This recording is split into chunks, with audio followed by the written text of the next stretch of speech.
So when you mentioned pH test strips, recently I had my pH tested by a biological dentist here in town. I'll talk to you about them. You know one of them. Oh, okay. You might know both of them. They do work together. Okay, yeah. Okay. But by the way, our good friend Deborah Osmond, of course, is one of those people. You introduced me to her, I believe, at one of your first health meetups at your place.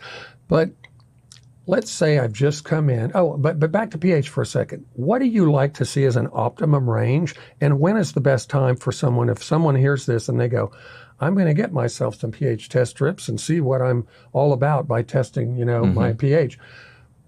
What's the best time of day for someone to test that? And what is an expected range that you would say, hey, not bad, or, oh?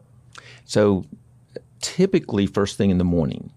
And so before we eat or drink, before we put most important, before we put anything in our mouth. Because it's going to affect that pH, exactly. Of course. Whether it's we drink or eat, it's going to have some minerals in it. That's what the pH is mineral balance. Okay. And so I typically like to do first thing in the morning. Okay.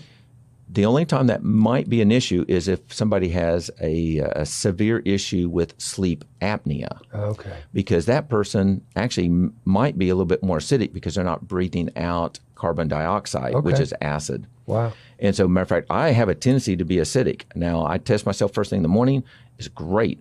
And then 2 hours later, I get to work. And if I haven't been practicing my therapeutic breathing, I'm going to be acidic. And so we get down to 6, that's serious. And I can feel that in my muscles. Wow. When I'm walking down the hallway through the pharmacy, if I'm at a 6, I know it. I already know my legs are telling me they're fatigued. So my